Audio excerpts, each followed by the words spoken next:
Ceci, muy bienvenida. Muchas gracias por darte el tiempo de estar con nosotros para hablar de un tema. Ojalá que la próxima vez sea un poco más alegre. Hoy vamos a hablar de la madre de todas las crisis de este año 2020. Cecilia es profesora adjunta, Dirección Financiera del ESE, es miembro de la Comisión de Justicia y Paz de la Conferencia Episcopal de Chile, es profesora también part-time de macroeconomía en la Universidad de los Andes y es directora ejecutiva del Centro de Estudios Financieros del ESE. Y bueno, sin más que decir, Ceci, estamos todos súper ansiosos de escucharte. Bueno, gracias Yael, gracias por la invitación, gracias por el querer escuchar lo que les puedo contar. Lamentablemente, como hablábamos un poquito antes con la Yael, estamos enfrentando una situación bien compleja. Hoy día escuchaba una charla de Carmen Pajés, del BID, y ella le decía a la otra persona que estaba con ella, probablemente estamos enfrentando la crisis más fuerte que hemos tenido en nuestras vidas, y ojalá que sea también la más fuerte hacia adelante y que no se vuelva a repetir una situación como esta, porque la verdad que es muy difícil. Yo por eso le pusimos este título, La madre de todas las crisis. Vamos a ver un poco por qué.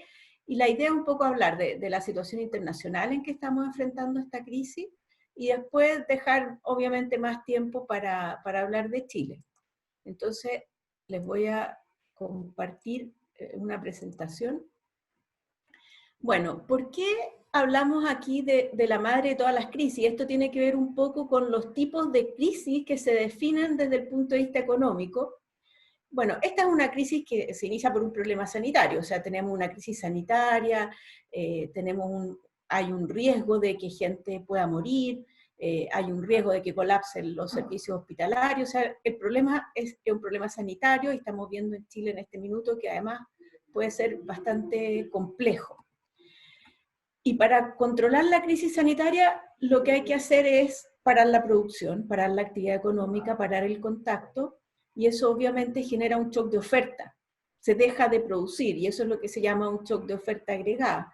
Ahora, como se deja de producir, se deja de tener ingresos también, y por lo tanto tenemos también un shock de demanda agregada, porque no hay ingresos para poder comprar.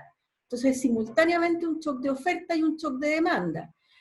Y si la situación se profundiza por mucho tiempo y si no se puede producir y no hay ingresos, se empiezan a dejar de pagar las deudas, de cumplir los compromisos, y podemos entonces también tener una crisis financiera. Entonces, si la crisis del 2008 partió por una crisis financiera que a su vez genera un shock de demanda, aquí tenemos la combinación perfecta de todas las crisis complejas que se pueden tener. ¿Y cómo se enfrenta esto? Bueno, obviamente con una política sanitaria, y parte de esa política sanitaria es lo que genera el shock de oferta, por las consecuencias que tiene la política sanitaria. O sea, el shock de oferta es causado por la política sanitaria. El shock de demanda se enfrenta con una política fiscal muy expansiva, tanto de aumentar los gastos como de reducir los impuestos, y la posibilidad, o para evitar una posible crisis financiera, tenemos un shock también de política monetaria, que vamos a ver después la magnitud de lo que han sido las respuestas de política de los países. ¿En qué escenario internacional nos encuentra esta crisis? Y la verdad que el escenario internacional que estábamos enfrentando antes y ahora es un escenario complejo. Tenemos una situación de un multilateralismo fracasado. No hemos tenido esta vez, distinto a lo que fue la crisis subprime, no hemos tenido una respuesta coordinada. Los organismos multilaterales han estado bastante ausentes en esta crisis. La OMS está súper cuestionada. No hay tampoco una coordinación entre los distintos países, y eso en parte es porque Estados Unidos ha abandonado su rol de líder mundial, ha tenido un comportamiento mucho más confrontacional en esta crisis. El otro líder mundial, China, aparece muy cuestionado por el manejo de la crisis internacional al inicio, por la crisis sanitaria al inicio, en que no la dio a conocer a tiempo. Y el otro punto importante es que, distinto a la crisis subprime, en que China, la verdad, lo que hizo fue un paquete fiscal y monetario tremendamente expansivo que sacó al mundo, por lo menos al mundo emergente, lo sacó rápidamente de la crisis. En el caso nuestro, por ejemplo, de Chile, el año 2009, si bien tuvimos al principio una caída del cobre muy fuerte y shock financiero fuerte, a los pocos meses el precio del cobre ya era más alto de lo que era antes de la crisis, y en ese sentido, para el mundo emergente fue una crisis bastante suave, la subprime. Esta vez China no va a cumplir ese rol de salvar al mundo, de hecho ellos mismos lo han dicho, no tienen espacio fiscal para hacerlo, están mucho más concentrados en su situación interna. Enfrentamos también un escenario, y aquí me tomo de un análisis que hace Moisés Naim, que me pareció súper interesante. Él plantea que estamos enfrentando las 3P, que es una combinación de populismo, y el mejor ejemplo es el gobierno americano, de polarización, que se ve también dentro de Estados Unidos en muchos países y también en el contexto mundial, y de posverdad. Entonces, en ese sentido, un escenario complejo. Ahora, no todo es negativo. Si uno, por ejemplo, compara esta pandemia con lo que fue la gripe española, que hubo millones y millones de muertos, tenemos un avance científico espectacular, y desde el punto de vista científico todos esperan que vamos a tener vacuna, y que por lo tanto vamos a lograr salir en algún minuto del problema sanitario. Por otro lado, esta crisis, y esto que estamos haciendo ahora es un ejemplo clarísimo, se acelera el cambio tecnológico, y aquí se da una paradoja bien curiosa en el fondo, porque los seres humanos somos bastante reacios al cambio, y este mundo tecnológico que se venía, la verdad que se veía bastante lentitud en empresas para adaptarse, pero una vez que no nos queda otra, la capacidad de adaptación del ser humano es asombrosa. A mí no deja de asombrarme cómo de alguna manera nos hemos todos adaptado a este cambio, y estamos dentro de las restricciones que tenemos tratando de hacer lo mejor posible. Obviamente eso es un lado positivo. Va a haber ganancias de productividad después de esto, va a haber nuevas formas de producción bastante más económicas, y yo creo que eso hay que destacarlo también. Probablemente en el corto plazo uno no alcance a ver este lado positivo, pero existe, yo creo. Bueno, y surge la creatividad, y la creatividad para mí finalmente es la causa principal del desarrollo. Eso es lo que permite que los países avancen finalmente. Ese es el crecimiento en el siglo XXI, ya no es la tierra, tampoco es el capital, es la creatividad humana. Y si uno mira los 10 principales billonarios del ranking Forbes, bueno, lo que tienen es creatividad, esa es la variable clave. Bueno, veamos un poco por el lado de los estímulos. Aquí vemos dos gráficos. El primero muestra el déficit fiscal de la Unión Europea y de Estados Unidos. Y si uno compara lo que fue la crisis subprime con esta, el estímulo fiscal esta vez es mucho más significativo de lo que fue en esa oportunidad. O sea, aquí hay una combinación de incentivos tributarios y de aumento de gasto que se traduce en un déficit fiscal altísimo en las dos regiones, bastante más alto de lo que fue en el año 2008. Y si vemos por el lado del estímulo monetario, y aquí es bien interesante ver esto, porque, bueno, la crisis subprime fue una crisis financiera. Este gráfico que tengo acá es bastante más técnico, los que sean un poco lejanos de la ciencia económica a lo mejor no lo van a ver tan claro, pero el M0 es el dinero que el Banco Central emite, y el M1 es la cantidad de dinero que hay en la economía que multiplica la cantidad que crea el Banco Central. Y lo que uno ve aquí para la crisis subprime es que aquí están los 3 QE, Q1, el Q2 y el Q3, que son aumentos de cantidad de dinero muy significativos, y vemos que la respuesta de los bancos fue básicamente aumentar sus reservas, y el M1 se quedó por debajo del M0. Eso es un fenómeno bien curioso. En esta oportunidad de partida, el impulso monetario ha sido mucho más rápido y mucho más significativo de lo que fue durante los 3 QE anteriores, y esta vez la cantidad de dinero no se queda rezagada en el fondo. O sea, por el lado monetario, la verdad que el impulso ha sido muy significativo. Pero a pesar de eso, el ajuste en la confianza, por ejemplo, que vemos acá, ha sido más marcado que en la crisis subprime, un deterioro muy marcado de la confianza. Esto solo tiene datos hasta abril, o incluso algunos hasta marzo. China tuvo una caída de confianza espectacular, se recupera, pero todavía sigue bastante por debajo de los niveles en que estaba inicialmente. Aquí esta crisis ha tenido una contracción del comercio exterior, estas son las importaciones, pero en ese caso la crisis subprime tuvo un efecto más pronunciado de lo que ha tenido esta. Esta es una crisis que afecta más que nada a los sectores de servicios. En cambio, el comercio exterior, dentro de todo, sigue a una escala mucho menor, pero sigue funcionando. Estos son los datos de PIB del primer trimestre, una caída muy pronunciada. Probablemente va a terminar siendo un poco mayor que la que vimos en la crisis subprime, porque lo más probable es que el segundo trimestre todavía sea un poco peor que el primero. Aquí están datos del primer trimestre, hoy día se corrigió el dato de Estados Unidos, una caída de 5% del PIB en el primer trimestre. Pero lo que estamos viendo ahora es que el hemisferio norte está empezando a abrir, a pesar que siguen con contagio. ¿Y qué es lo que ocurre? Que en el fondo quieren evitar que el impacto económico de la crisis termine siendo peor que la crisis sanitaria. O sea, hay algún momento en que necesariamente los países tienen que volver a funcionar porque si no la situación se hace crítica. O sea, no hay paquete fiscal y monetario que pueda sustituir una economía parada en ningún país del mundo. Entonces está empezando a abrir, eso va a ser interesante para nosotros ver si es que logran tener una economía funcionando sin que se vuelvan a disparar los contagios. En ese sentido, como vamos como 2 semanas más atrás o 3 semanas más atrás que el hemisferio norte, podemos ir viendo cómo les va a ellos con la apertura. ¿Qué pasa en Chile respecto a esta crisis? Entonces aquí es interesante ver en qué punto estábamos cuando se inició este problema tan serio del coronavirus. Bueno, acuérdense lo que eran los anuncios de las marchas y las protestas para el mes de marzo. Era un calendario que realmente hacía temer que se repitiera la violencia del mes de noviembre, en un clima político muy tenso y extremadamente polarizado.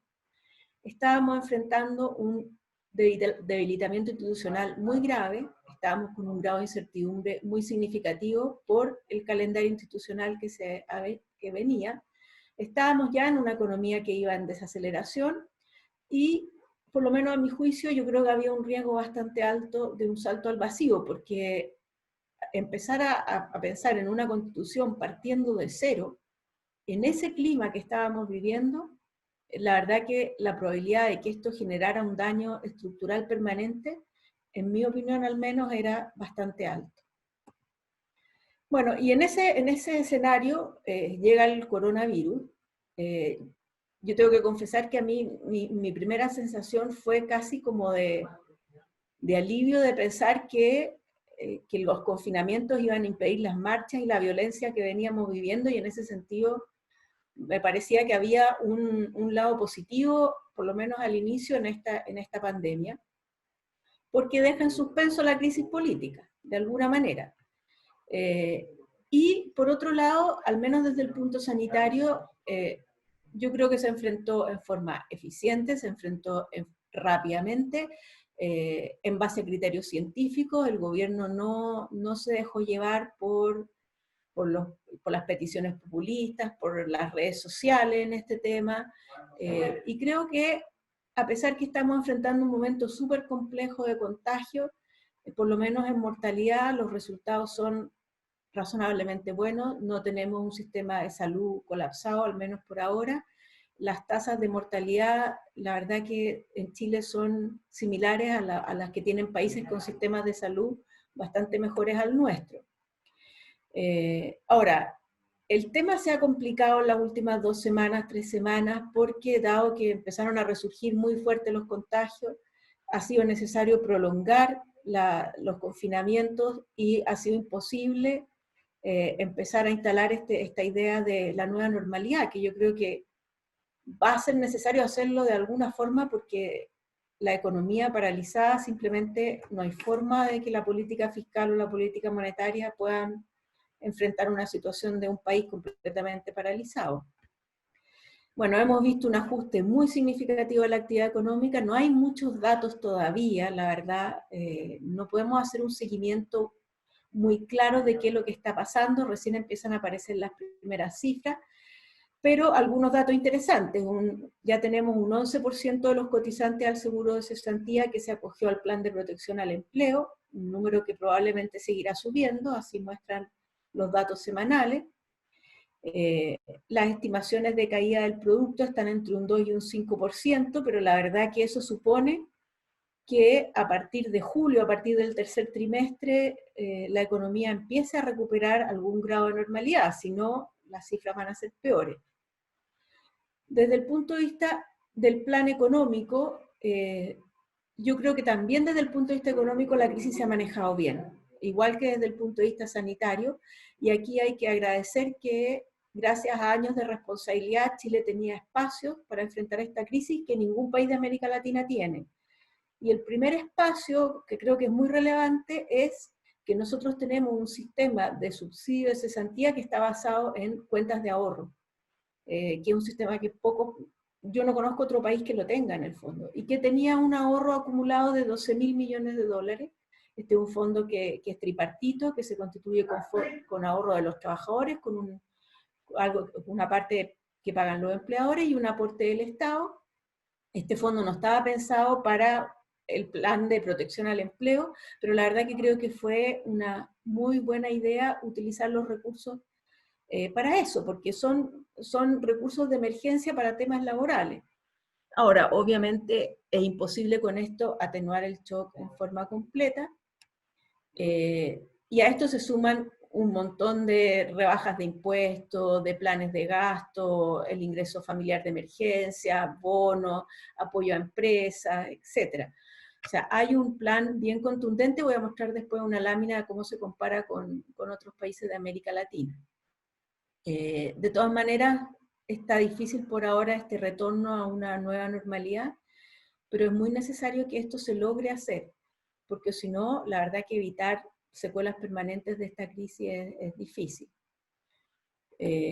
Bueno, este gráfico acá lo mostró hoy día en una presentación Carmen Pagés del BID, que mostraba a los países de América Latina el tamaño en relación al PIB de los planes de ayuda, que están divididos en el impulso fiscal propiamente tal, y todo lo que es temas de crédito a empresa.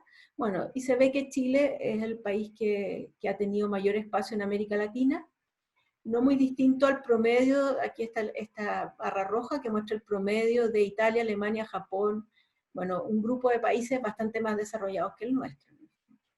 Entonces, en ese sentido, cuando se habla que el plan ha sido insuficiente, la verdad que ha sido un plan, el mayor plan de apoyo que ha habido en la historia. Es probable además que haya que seguir implementando medidas en los meses que vienen, y a mí me parece razonable que el gobierno lo haga de a poco, porque si logramos recuperar algún grado de normalidad, este ingreso familiar de emergencia, estos recursos, sería preferible en unos meses más que se destinen a incentivos al empleo que a ingresos. Bueno, aquí se ve el tamaño de los estímulos. El déficit fiscal está en la estimación oficial de déficit fiscal de la IPRES, un 8% del PIB, mucho más significativo que lo que hubo en la crisis subprime.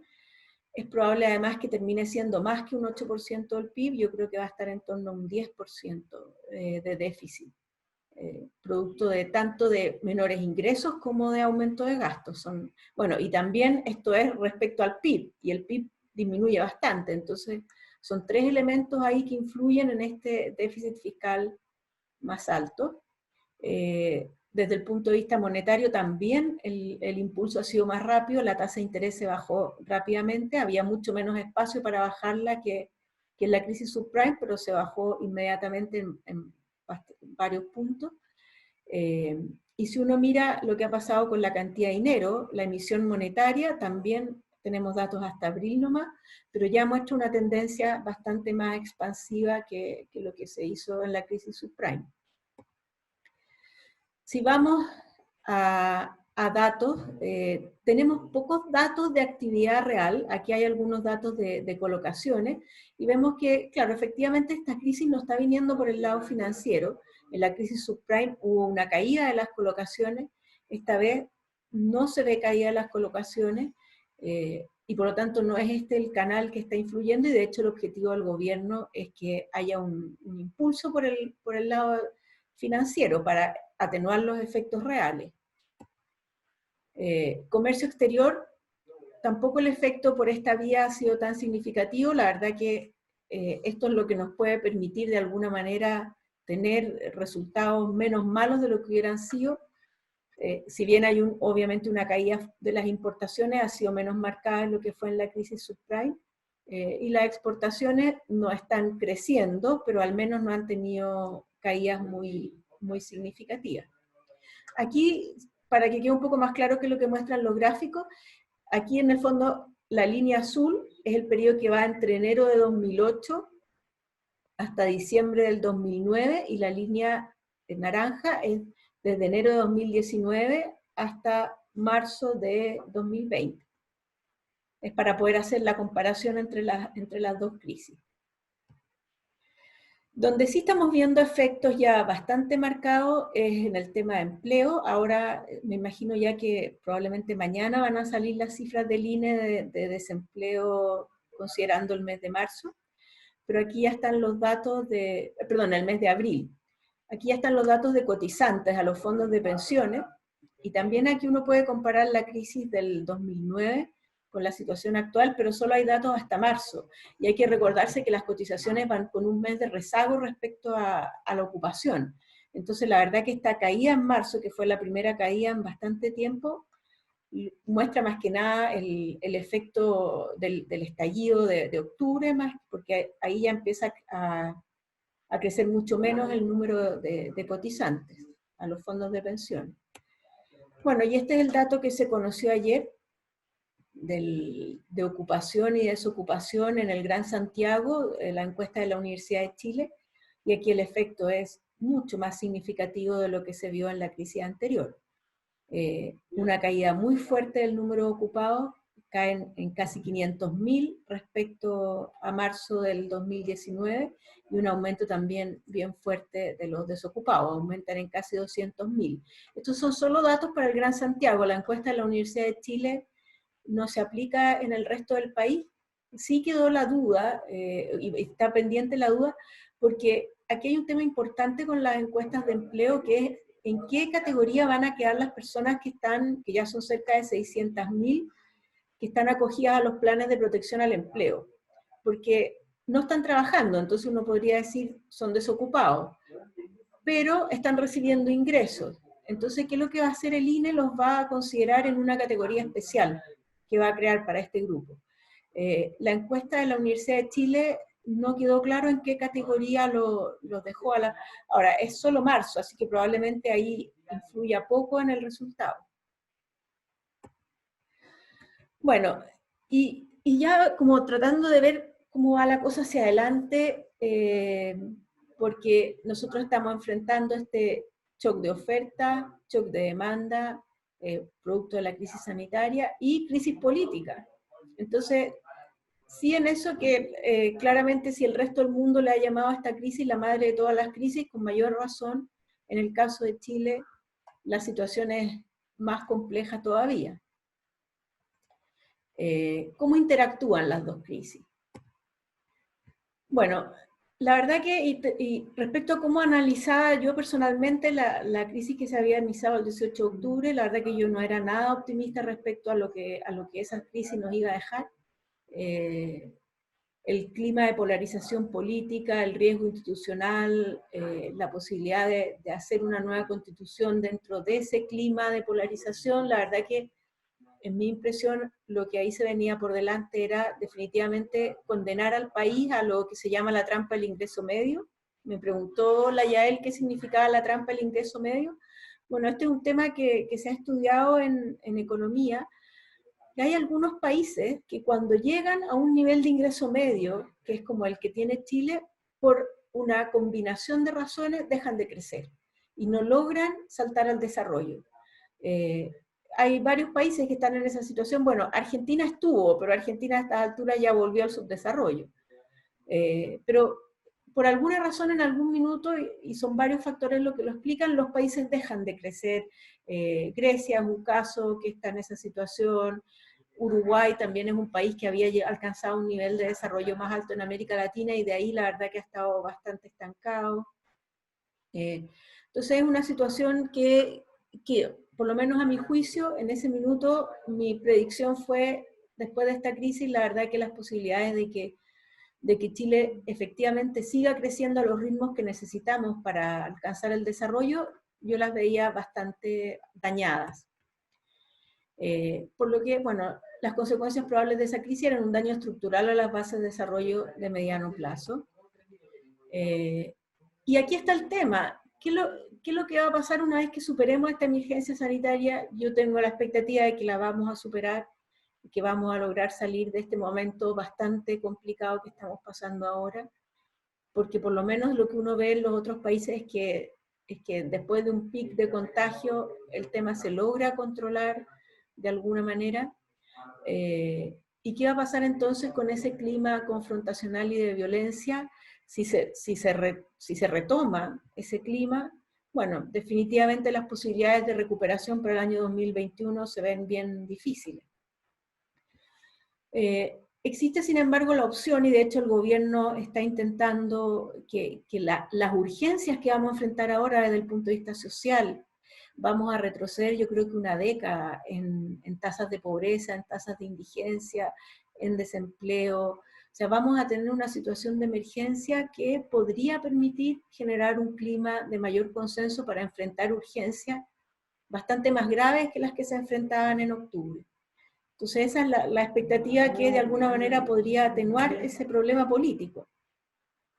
Y por otro lado, y es de esperar que así sea, uno de los problemas que enfrentamos el 18 de octubre fue que la verdad que lo que pudimos ver es que las capacidades de inteligencia del país estaban tremendamente deterioradas, había un desprestigio muy grande de la fuerza pública, no se pudo controlar el orden público, no hubo forma de hacerlo, y es de esperar que en este periodo, y al parecer así lo muestran algunos indicios, el gobierno logre hacer un upgrade en este tema, logre mejorar sus capacidades de inteligencia y ver si es posible enfrentar de mejor manera problemas de desorden público que se empezaron a repetir nuevamente. Bueno, si eso fuera así, la verdad que yo creo que las posibilidades de recuperarse el año 2021 existen, y es probable que pudiéramos tener un crecimiento alto como lo planteó el Banco Central, porque eso permitiría mejorar las expectativas para la inversión. Si aquí el tema clave es que, y ustedes que son empresarios lo saben mucho mejor que yo, las empresas invierten en la medida que vean un escenario de relativa certidumbre hacia adelante. Y si lo ven, yo creo que la fuerza surge bastante rápido. Entonces, ¿cómo uno lo podría definir? Yo creo que esta crisis institucional finalmente lo que hace es que amplía en forma muy significativa el rango de proyección para el mediano plazo. Si no fuera por este problema institucional y uno analizara solo la crisis del coronavirus, diría, bueno, en la medida que se empiece a retomar la actividad, el país tiene las condiciones para volver a crecer, pero dado que no sabemos cómo va a evolucionar ese tema, es mucho más difícil hacer la proyección. Si esta crisis del coronavirus nos permite mejorar el clima político, nos permite lograr consensos, yo creo que a pesar del daño que va a hacer, tendríamos desde el punto de vista de una mirada más de mediano plazo, tendríamos algo que agradecerle. Y aquí yo creo que un aspecto que es bien clave y que la verdad que todavía no se logra ver en forma concreta es que haya una condena clara a la violencia, o sea, porque con un clima de desorden público, la verdad que es muy difícil que el país lograra resolver los problemas económicos con los que vamos a quedar. O sea, aquí la clave es que haya confianza para que los empresarios vuelvan a invertir.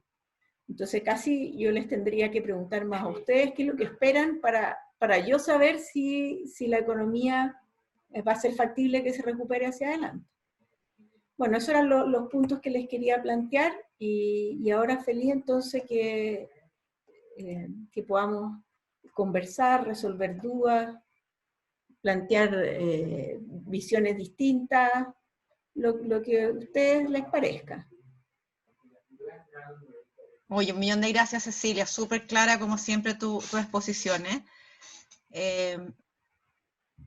claro, cuesta saber qué viene para adelante, y te quiero sacar un segundito de tu zona de confort. Yo sé que lo tuyo es la macro, ¿ah? Pero si te tuvieras que poner los zapatos de un emprendedor hoy, y con el nivel de incertidumbre que hay, ¿qué le dirías? Eh, sí, es difícil la pregunta, porque, a ver, mira, yo la verdad que tendría que decir que hasta hace un mes atrás yo estaba relativamente optimista respecto a que, dada esta situación tan difícil que vamos a enfrentar, dadas las demandas sociales que vamos a tener ahora, que no van a ser las demandas sociales de octubre, van a ser demandas sociales mucho más urgentes, eh, que nos van a interpelar mucho más en el fondo, porque va a haber, Chile va a volver a ver problemas de pobreza que yo creo que no veíamos hace décadas. Eh, y todavía tengo la esperanza, y hay algunos indicios positivos en esa línea, de que eso permita mejorar el clima político en Chile. En ese sentido, cuando partió esto, yo casi decía, el corto plazo es terrible, muy complejo, pero sobre el mediano plazo estoy más optimista de lo que estaba en octubre. Eso es lo que yo percibía hace un mes atrás. Lo digo, o sea, yo pensaba que íbamos a tener algo que agradecerle efectivamente al coronavirus. Lo que pasa es que las señales políticas que hemos visto me siguen pareciendo preocupantes. Definitivamente está siendo muy difícil mejorar el clima político en Chile y en ese sentido creo que esa es la variable que hay que mirar ahora.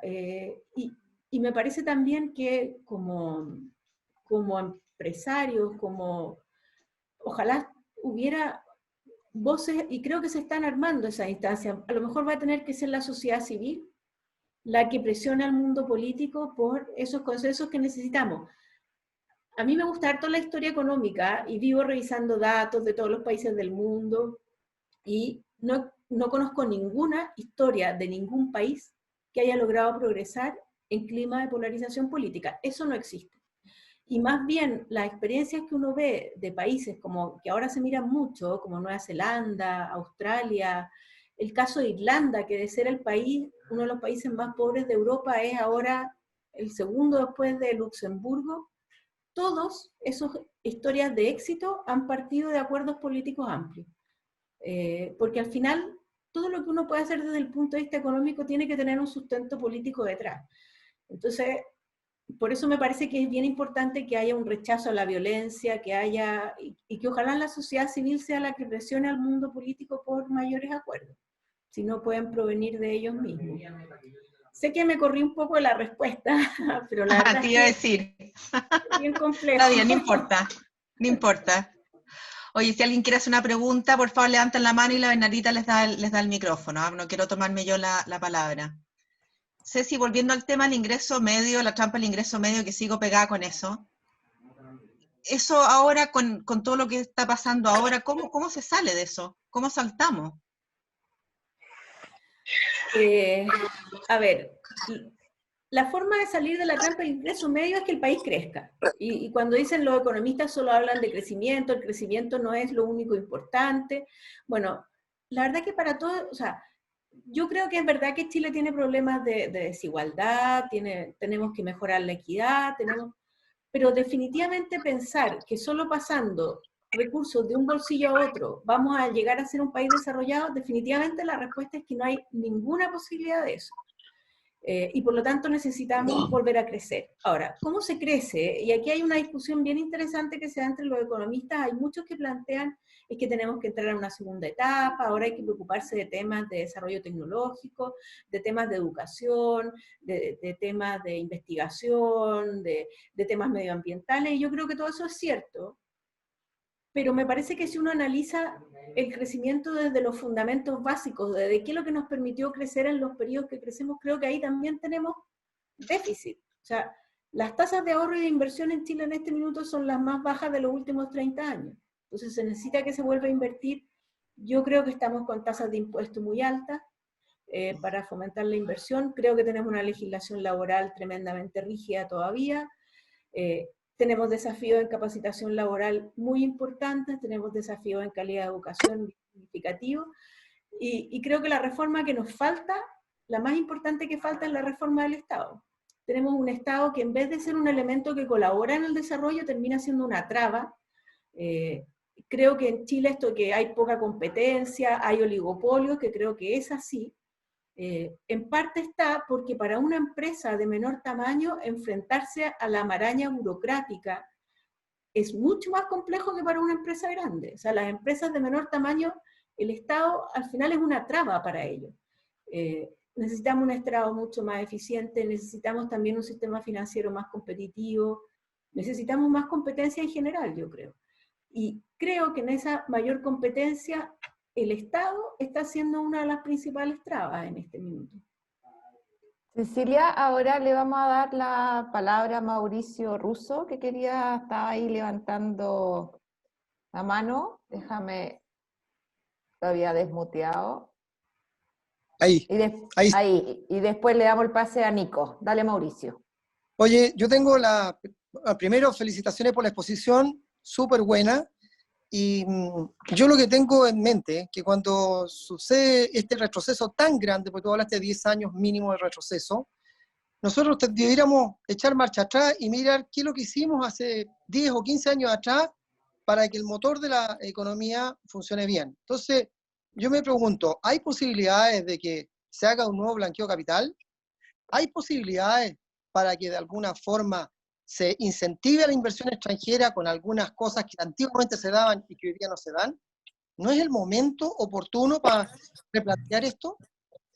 Eso es. Gracias, Mauricio. Estoy súper de acuerdo con tu planteamiento.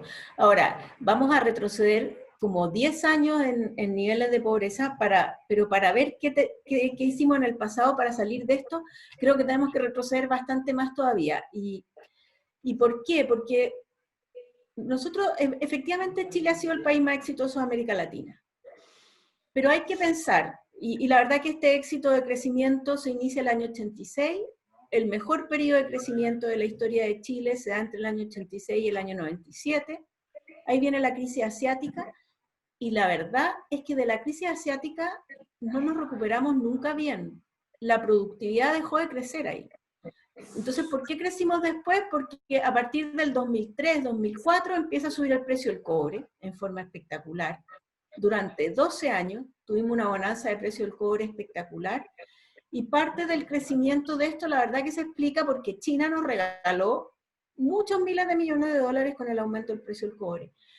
Pero si pensamos, ¿qué tenemos que hacer? ¿Qué cosas son necesarias para que podamos volver a tener resultados de crecimiento en torno a 5% o más de 4%?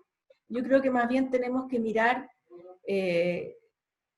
los temas que tú estás planteando. ¿Cómo incentivamos la inversión? ¿Cómo incentivamos que haya más inversión en Chile? Yo creo que tenemos aspectos muy claves en temas de educación, en regulación laboral, creo que hay que hacer bastante también, y como decía, en reforma del Estado. Y creo que hay que bajar la tasa de impuestos a las empresas. A pesar que uno puede decir, ¿y cómo lo hacemos entonces con el tema de equidad? Porque siempre se ha dicho que tenemos que subir los impuestos para mejorar en equidad, y la verdad que es una idea que yo no comparto mucho. Yo creo que para mejorar en equidad lo clave es el rol del Estado en educación, salud y capacitación, y esos roles los cumple en forma bastante deficiente. Entonces, ojalá que se hicieran políticas para volver a incentivar no solo la inversión extranjera, sino que también la inversión nacional. Nico. Hola. Hola Cecilia, ¿cómo está ahí? ¿Se oye? Bien, ¿y tú? Sí. Bien, Nico Chea, bueno, nos conocemos, de Cumplo. Sí. Oye, sí. Tengo dos preguntas, Cecilia. La primera tiene que ver con tu expertise de historia económica. Cuando dijiste que no hay ningún ejemplo de que países hayan podido prosperar de polarización. Mi pregunta es, ¿cuáles son las salidas que han habido a esas situaciones de polarización distintas a una guerra civil o conflictos, golpes de Estado, en fin? O sea, ¿cuál sería la posibilidad, la vía pacífica, si es que hubiera, para entender más o menos qué se puede hacer? Y lo otro es que ayer tuvimos una conversación con Tomás Pérez Acle, que es un epidemiólogo de la Fundación de Ciencias para la Vida. La verdad que los datos que presentó eran tan aterrorizantes que ni siquiera los reveló. O sea, los presentó en escala de 1 a 10. pero básicamente que acá puede pasar cualquier cosa y que los contagiados pueden ser, no sé, yo creo que infiero que un par de millones y que la tasa de letalidad podría llegar hasta el 10%, o sea, una cuestión que ni siquiera quiero pensar por lo terrible que es. Pero de repente uno dice, y decía nada, porque él recomienda una cuarentena absoluta por 2 meses y con toque de queda de 24 horas, cosas que parece que no son compatibles con nuestro comportamiento latinoamericano. Entonces, ¿qué es lo que está pasando en el gobierno? Y esto te lo pregunto más por tu experiencia de libertad y desarrollo. ¿En qué está la mente Piñera? ¿Qué le está diciendo la Rulé? ¿Cómo se concilia este trade-off tan difícil entre salud y economía y sociedad? Ya, perfecto, Nico, gracias. Oye, estoy justo ahora yendo, porque estas de las ventajas de estar confinada en la casa, me he metido a cuanta charla y curso, y uno de los cursos que estoy yendo es un curso de Historia Económica Chilena con Alejandro San Francisco. Es súper entretenido. Bueno, y la verdad que si uno revisa la historia de Chile es bien preocupante el escenario, porque como tú dices, cada vez que ha habido estas situaciones, recuperar ese clima de consenso, de paz social o de reforma, ha sido a través de un quiebre. Entonces, la historia de Chile no es muy tranquilizadora en este aspecto. Y de hecho, estamos analizando estos quiebres institucionales que ha tenido Chile. Para Alejandro San Francisco, el del 18 de octubre fue un quiebre institucional, y que eso podría haber terminado en una especie de guerra civil si no hubiera sido por el acuerdo del 15 de noviembre. Y que la situación, la verdad que si uno tuviera que analizar nuestra historia, la salida pasa por algún tipo de quiebre institucional. ¿Lograremos esta vez ganarle a la historia y que no sea así? Yo creo que es una pregunta abierta, y por eso creo que es súper relevante en este minuto el rol de la sociedad civil, porque el mundo político nos está llevando por un camino que repite la historia en el fondo, o sea, que genera nuevamente algún quiebre institucional para superar el problema que tenemos.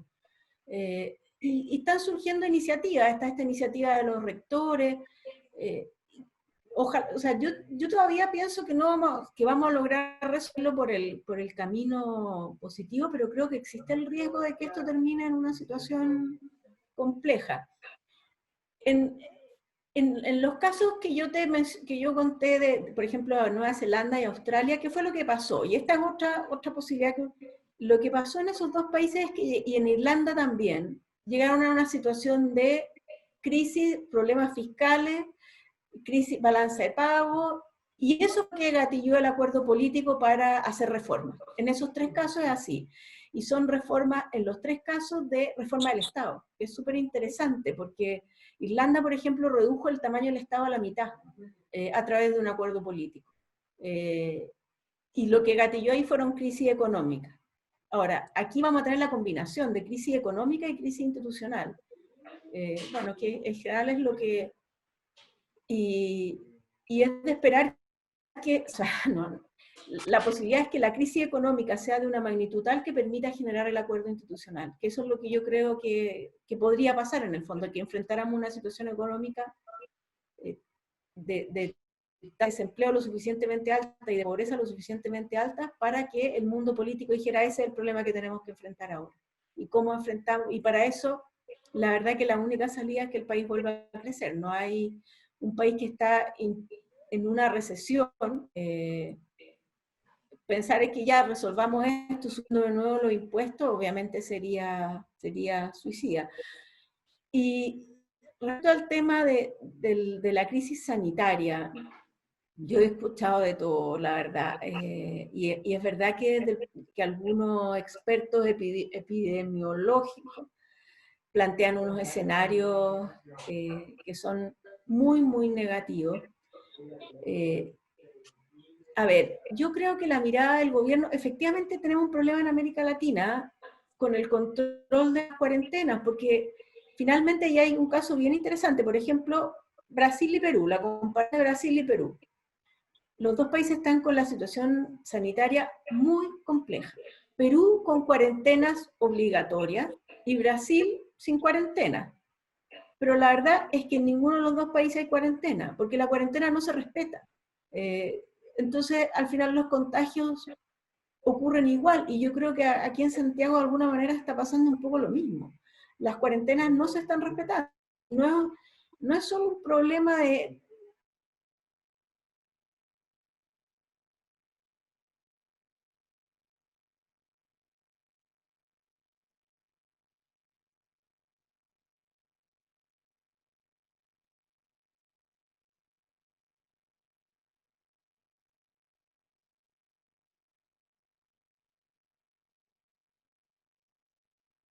que por un lado, bueno, normalmente no se agravan, y por ese lado desde el punto de vista sanitario es menos complejo, pero muestra que hay poco respeto de las medidas y esas personas contagian a otros. Entonces, yo la verdad que creo que no va a quedar otra que de alguna manera ir buscando formas de que la actividad económica vuelva a funcionar, porque si no, no hay programa fiscal que nos permita resolver el problema económico que se va a producir. Y yo creo que el gobierno está un poco en esa dirección, está esperando de alguna manera que los contagios bajen, y si uno mira las experiencias del hemisferio norte, han empezado a bajar.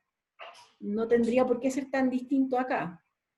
Parece que, yo no sé, parece que es como el comportamiento normal del virus en el fondo. Y en la medida que los contagios empiecen a bajar, seguir fortaleciendo el sistema de salud, porque al final lo que hay que evitar es eso, una crisis en el sistema de salud, no los contagios. Los contagios hay que dejar que se sigan produciendo, pero sin que esto llegue a un problema de salud incontrolable, y empezar a recuperar algún nivel de actividad económica. Muchas gracias. Bernardita, el Guille quiere hacer una pregunta.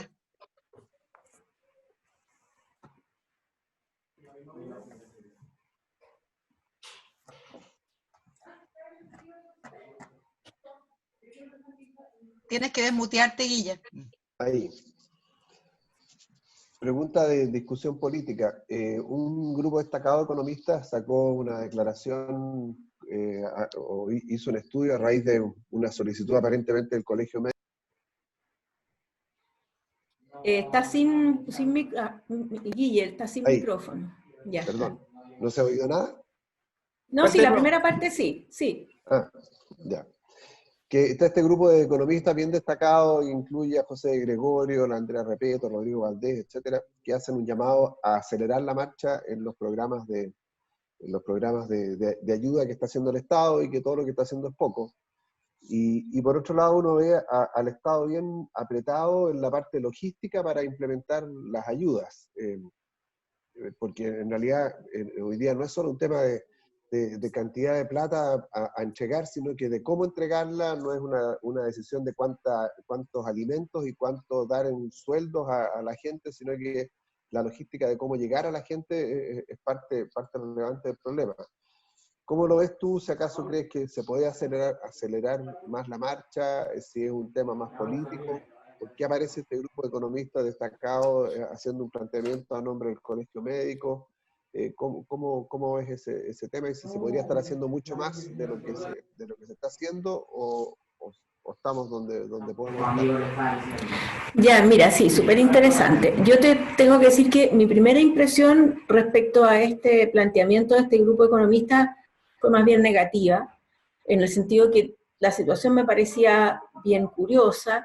Ellos planteaban que había que gastarse el Fondo de Estabilización Económica y Social, que en este minuto tiene 12.000 millones de dólares, más o menos lo mismo que tiene pero que no está todo disponible, porque de hecho una parte ya se va a gastar para financiar el déficit fiscal de este año. A ver, aquí hay un tema que a mí me parece que queda fuera de la discusión. Pareciera que endeudar al fisco es gratis en el fondo. Y de hecho ellos dicen el fisco se endeuda a tasa de interés real negativa, que yo lo encuentro bien discutible ese tema, porque es tasa real negativa en dólares, pero si sube el tipo de cambio es súper costoso. Entonces no es tan claro ese punto de partida. El endeudamiento del fisco, que es verdad que puede permitir aliviar situaciones de corto plazo, nos hace más difícil la salida después, porque porque cualquier aumento del tamaño del Estado, aunque sea transitorio, le quita espacio al sector privado necesariamente, porque la deuda hay que pagarla. La deuda va a tener que salir de los impuestos, va a tener que salir de nuevo endeudamiento, que presiona las tasas, presiona el tipo de cambio. Entonces, lo primero que hay que decir es que esto no es gratis, y el trade-off es bien delicado, encuentro yo. Y además que llega un minuto en que cuando tú empiezas a confiar demasiado en el endeudamiento público, ya no te prestan a la misma tasa. Y los países rápidamente entran en espirales de crisis fiscal.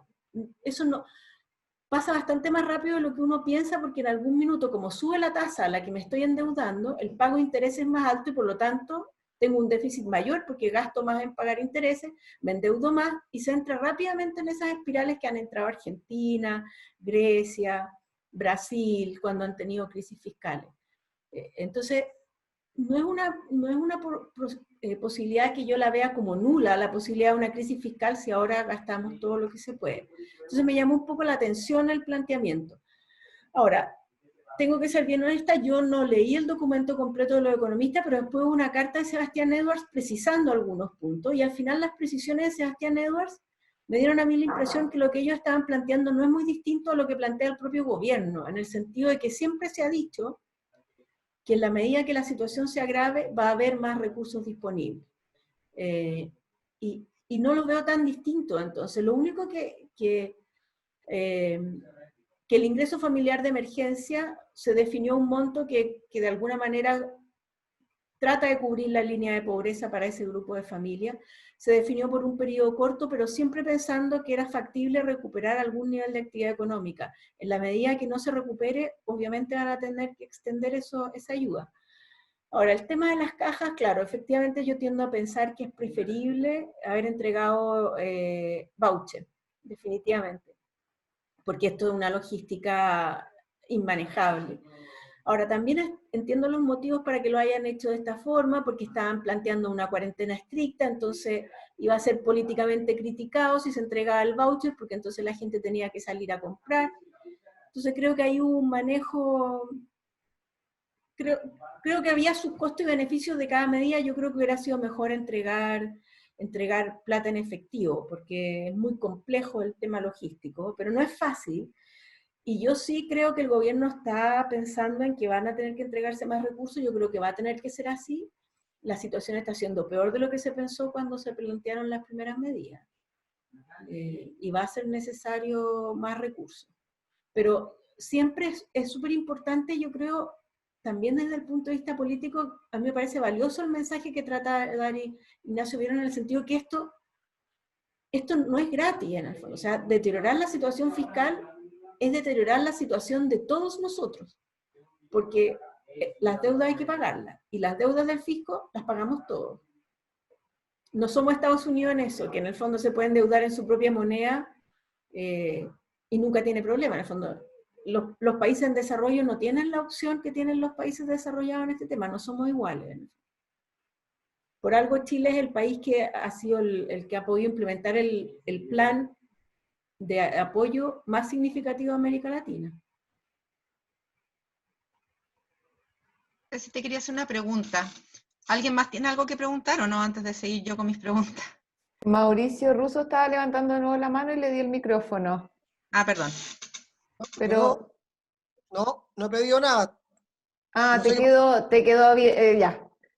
Ceci, Dale, ya. ¿qué opinas tú de haber usado como medida de apoyo una rebaja en el IVA?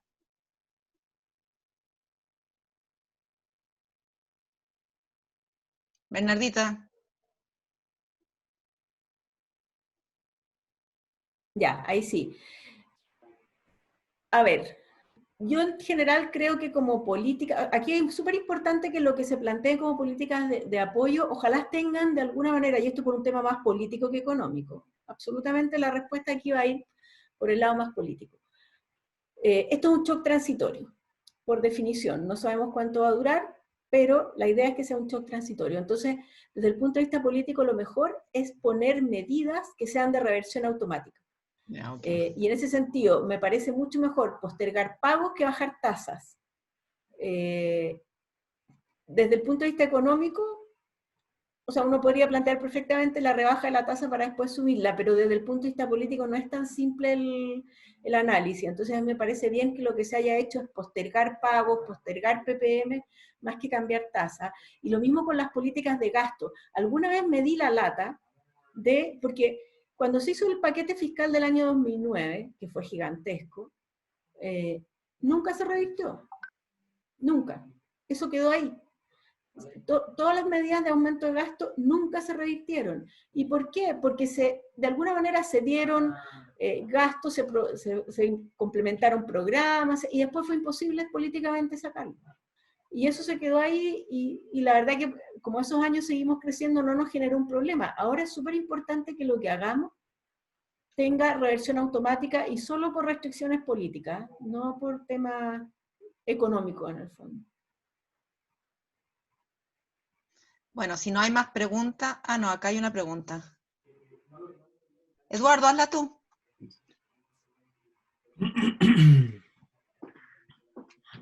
Cecilia, mira, un poco yo he venido hace un rato manifestando que tenemos que anticiparnos, estamos siendo muy reactivos. Yo en esta etapa creo que tenemos que empezar a construir medidas pro empleo. En ese sentido, sabemos que el escenario es complejo, todo lo que viene hacia adelante, lo conversamos con Juan Sutil, inclusive en alguna charla similar a esta.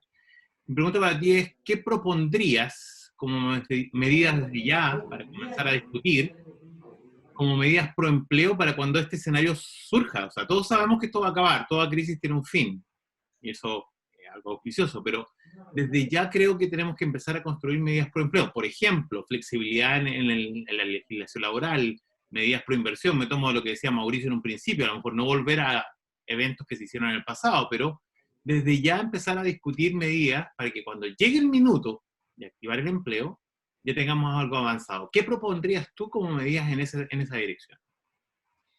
Mira, yo creo que el gobierno está en eso, está pensando qué medidas pro empleo, y en general aquí lo que se hace es, o sea, de partida, esta crisis ha mostrado algo que es bien relevante, y de hecho en América Latina es mucho peor que en Chile, y lo mencionaba también el Guille hace un rato, los costos que tiene la informalidad laboral son gigantescos, no solo porque son personas que el día de mañana no tienen ninguna pensión ni nada, sino que cuando se producen estos eventos no sabemos cómo llegar a ellos.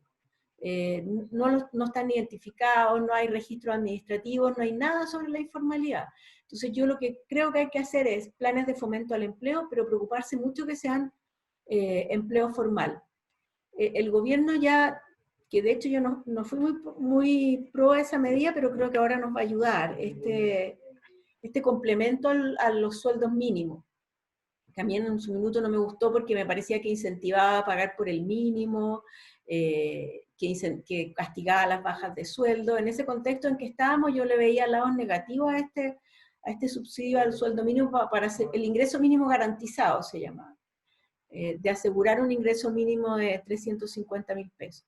Creo que en la instancia que va a ser una ayuda a ese tipo de política, y a lo mejor va a haber que complementarlas con políticas de incentivo a las cotizaciones, a lo mejor que por un tiempo el Estado pague las cotizaciones de seguridad social de los trabajadores. Eso tiene costo en el corto plazo, pero en el mediano plazo no tiene costo, porque al final lo que el Estado pone ahora y permite mejorar ahorro previsional, después se lo ahorra como pilar solidario. Entonces cualquier cosa que sea apoyo a ahorro previsional, a mí me parece que van en súper buena línea. Ahora, creo que también hay un tema con este cambio tecnológico que estamos viviendo y que va a cambiar las formas de trabajo. Yo creo que esto llegó para quedarse, todo este tema tecnológico, lo que es complejo porque va a cambiar la demanda de trabajadores por parte de la empresa, y en una forma que tiende a favorecer más a trabajo calificado que a trabajo no calificado.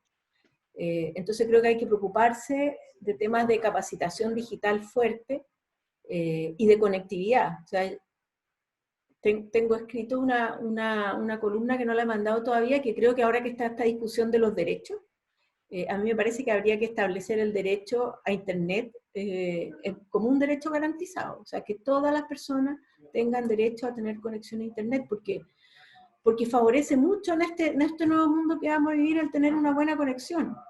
Ahora uno lo ha visto, por ejemplo, con el tema de las clases online de los colegios. Entonces, en general lo que ha pasado es que yo lo veo con mis niños en el fondo. Muchos profesores tienen conexiones a internet bien malas. Eso es lo que me come.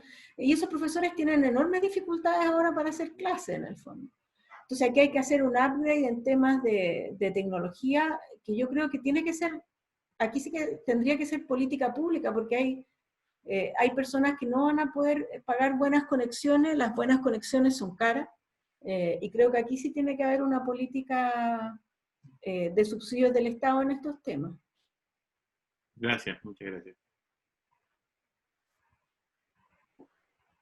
Estaba Paulina Leighton, que quería hacer una pregunta. Paulina. Sí, hola. Oye, sí, yo, Ceci, te quería preguntar, en el fondo, ¿cómo hacer como para que este estado que se está viendo, todas las presiones que se están dando como para que siga agrandándose, hacer para que en el fondo se achique? Porque una de las cosas que justamente llevan a tener más lucas en el fondo es que el Estado sea más eficiente y sea más chico. Pero todo esto está haciendo justamente lo contrario. O sea, todo el mundo está viendo que el Estado tiene que ser como más grande, como más importante, si quieres tú. Entonces yo veo que hay como dos fuerzas que se están como contraponiendo. ¿Cómo lo ves tú eso? Sí, hola Pauli, no me había dado cuenta que estabas tú aquí en el público, así que éramos compañeras con la Paulina también. Mira, lo que tú planteas me parece un punto súper importante y creo que es una oportunidad de esta crisis, porque se empiezan a hacer bien impresentables situaciones, a mi juicio, de abuso directamente de recursos del Estado en Chile. Hay un despilfarro de recursos muy significativo. Hay estudios que muestran claramente, por ejemplo, que los trabajadores del sector público, y comparando igual calificación, tienen un premio salarial de como un 30%, y además tienen inamovilidad. Entonces, a mí ese tema siempre me ha parecido bien impresentable. Siempre he seguido con mucho detalle las negociaciones del reajuste de la ANEF, que son una vergüenza, porque además lo que ellos plantean que es el reajuste, la verdad que nunca es el reajuste es mucho más que la cifra que sale en los diarios, porque los sueldos de los empleados públicos, la mitad es sueldo y la otra mitad son asignaciones, colgajos, bonos, y finalmente lo que tendría a ocurrir es que el reajuste, por ejemplo, era por decir, un 5%, pero todos los otros adicionales del sueldo se reajustaban en un 10, los bonos esto en un 8, entonces finalmente hemos llegado a una situación que esto no era así antes, esto ha sido creciente, de brechas demasiado significativas a favor de remuneraciones del sector público se empiezan a ser impresentables, creo yo, en la situación actual.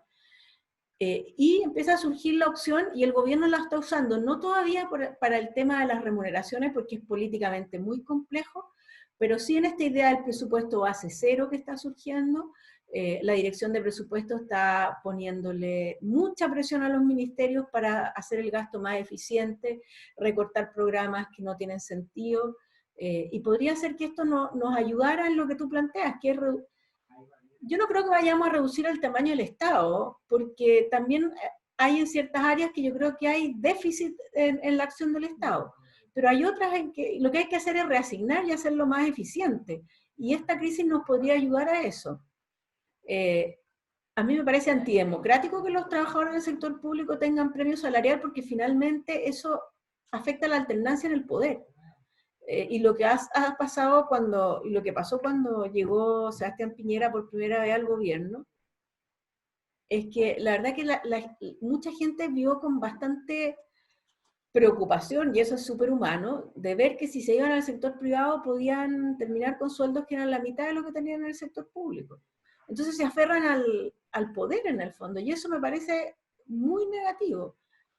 Ojalá es que lográramos avanzar también que hubiera, yo creo, no sé, una comisión de expertos que determinara cuáles son los sueldos que corresponden para los distintos cargos, las distintas especialidades, y que de alguna manera a través del tiempo se lograra también tener una política de remuneración en el sector público más acorde con lo que tendría que ser. Ojalá que es difícil, pero podría servir esta crisis para eso. Roberto Cervera tenía una consulta. Ahí está Roberto. Sí, Roberto. hola, Cecilia. Hoy primero agradecerte y la verdad que es muy clara la presentación que ha hecho, muy interesante. Y quisiera irme un poco a la respuesta que le diste a Eduardo sobre alguna iniciativa de proempleo, pero también quiero llevarte un poco a lo que tú mencionaste respecto a las cifras que teníamos como país en cuanto a las tasas de crédito, ¿ya? Pensando en cómo generamos un dinamismo económico local rápido a través de subsidios, ¿ya? Hoy día, desde mi punto de vista, creo que tal vez hay un déficit en el apoyo a subsidios, por ejemplo, en el tema de las cajas, que probablemente podría haber sido un bono directo para que la persona que se compraba lo que necesitaba en el barrio donde se encontrara, ¿cierto? Pero también hoy día el incentivo es hacia el crédito, hacia las empresas, hacia las pequeñas, medianas, las microempresas. Pero no veo un incentivo al subsidio, que también es una forma de poder generar plata rápido, sobre todo en los territorios que están fuera de Santiago, en donde lo principal son, digamos, este tipo de acciones.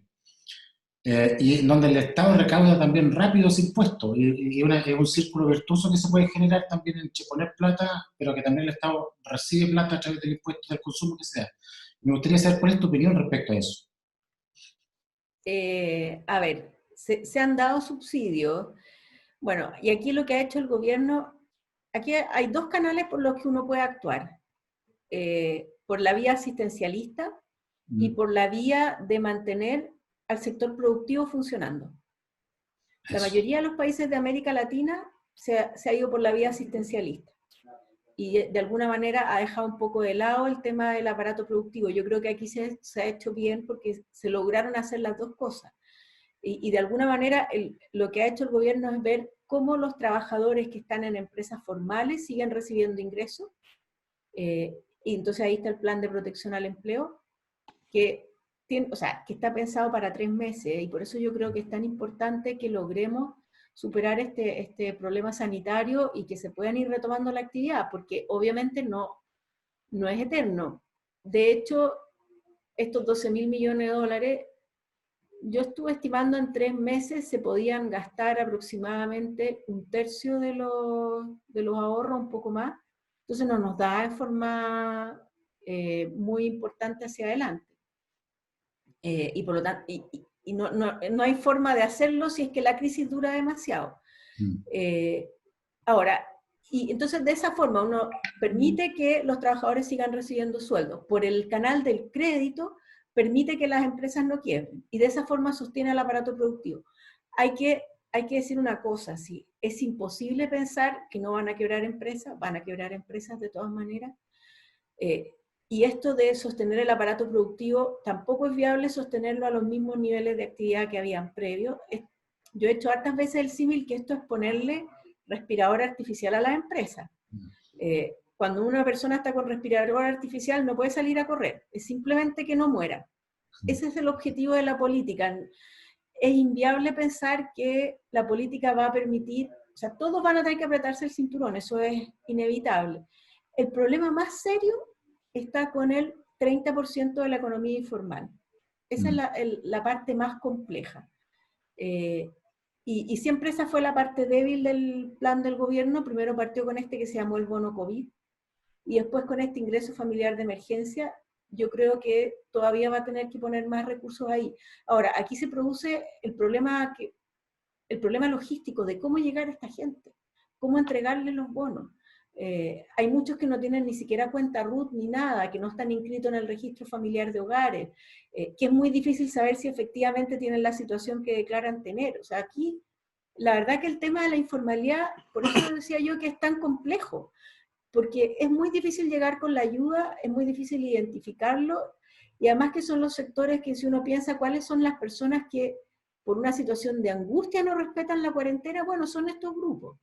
Entonces yo creo que aquí nos queda el desafío hacia adelante de ver cómo resolvemos la informalidad. Esto es un problema de América Latina. En Perú es un 70% la informalidad. Entonces imagínense el problema que tienen ahí con las cuarentenas y por qué no se respetan en el fondo.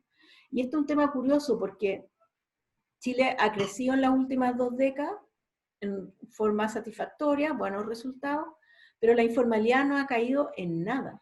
La informalidad sigue siendo más o menos la misma que teníamos. Yo creo que aquí hay un problema con la rigidez de la legislación laboral, más otras cosas. Pero que un país que se desarrolla no logre de alguna manera que esas personas se formalicen, yo creo que tiene que ver con una legislación laboral que no incentiva la formalidad del empleo. Y la reforma laboral que se hizo en 2014, a mi juicio, fue súper negativa en este aspecto. Pero es un desafío complejo. Yo creo que van a tener que poner más plata en ese tema, en la informalidad. El tema es que a pesar de poner más plata, tú logres llegar a la gente. Eso es bien difícil. Muchas gracias. Un punto ahí importante, que creo que las empresas y la sociedad civil en ese tema que yo digo que es el más complejo, ha hecho un rol que es bien destacado. La CPC, las empresas en general, hay campañas de recolección de cajas y de ayuda por todos lados, y a mí me parece que eso es algo positivo también, o sea, no tenemos por qué esperar que todo lo haga el Estado. Yo creo que este tipo de situaciones también nos desafía a todos como personas, en el fondo, de los que estamos en una situación un poco mejor, ver formas de ayudar. Claramente, sí. ¿Alguien quiere hacer alguna pregunta? Nico tiene la mano levantada, no sé si es otra pregunta o se quedó ahí. Sí, tiene una pregunta.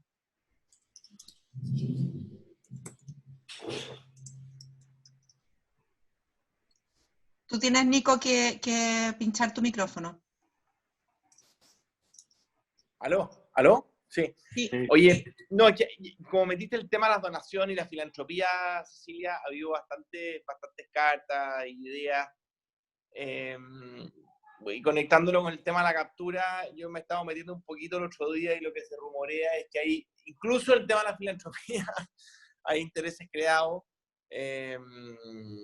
No sé, hay 4 o 5 organizaciones que tienen unos beneficios tributarios espectaculares, por ejemplo, las universidades, que en pocas partes del mundo hay un beneficio tributario tan atractivo que podéis descontar la mitad como gasto y la otra como crédito, lo cual te permite descontar con, no sé, 70-65% de impuestos.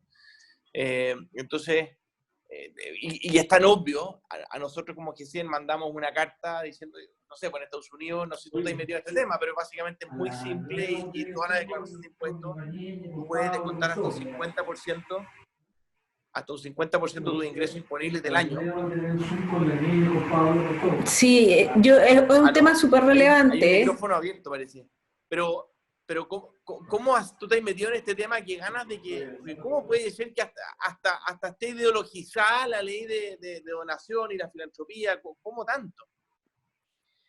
Sí, es cierto, tú tienes toda la razón, y es verdad que hay sectores, bueno, yo trabajo en una universidad, así que conozco bastante bien, para las universidades la ley de donaciones es efectivamente bastante generosa. Yo creo que aquí hay un tema de desconfianza gigantesco, y dentro de eso las universidades son todavía organizaciones en las que hay cierto grado de confianza, y eso permite que haya una ley de donaciones a las universidades bien generosa, y que creo que más que eliminarla, creo que es necesaria y es importante, y hay que extenderla mucho más. O sea, hay que fomentar la filantropía.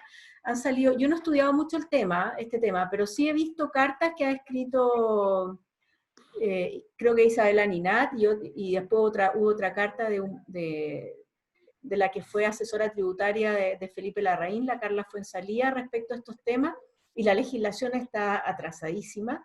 Es muy complejo donar en Chile, y creo que habría que facilitarlo de todas maneras, y me parece que también aquí, nuevamente, la restricción no es económica, sino que es política, es un tema, hay un poco de estatismo en esto, porque normalmente la filantropía lo que hace es que el donante elige a quien le dona y el Estado lo apoya, y creo que esta mirada de que el Estado tiene que decidir a quién apoya y no las personas, cosa que yo no comparto para nada, pero esa es un poco la visión que hay, ha impedido que haya una legislación más generosa. el Estado quiere centralizar al final los aportes y tiene desconfianza que las empresas al final le terminen donando a los... Y a mí me parece que eso está perfecto, o sea, que cada uno decida libremente qué actividad le parece bien para donar y que el Estado fomente eso y que las personas elijan, me parece que es la forma correcta. Creo que, y como han salido cartas, es este otro aspecto en que a lo mejor esta crisis permite avanzar. Claro.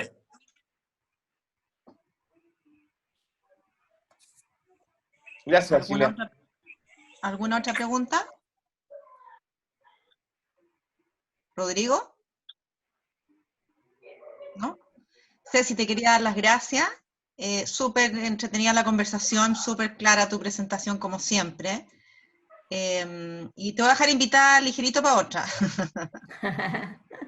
Perfecto, ¿no? Feliz cuando quieran. Espero que Cuidado con les el haya cuando servido. quieran. Yo sé que lo que uno cuenta en este minuto no es muy alentador, pero también quisiera decirles que ustedes son clave en el fondo en que esta historia termine bien. O sea, hay una frase, Winston Churchill, que dice que la empresa es el que tira el carro, no me acuerdo cómo exactamente es, yo estoy súper convencida de eso. Creo que las empresas son clave, o sea, son al final las que crean empleo, las que pagan impuestos, las que tiran el carro al final, así que... Y se necesita mucho que sigan corriendo riesgos y que logren sacar al país adelante. Bueno, un millón de gracias, Cecilia, nos estamos viendo. Ya, pues, muchas gracias a todos y que les vaya muy bien, a pesar de las dificultades. Ya, adiós. Chao.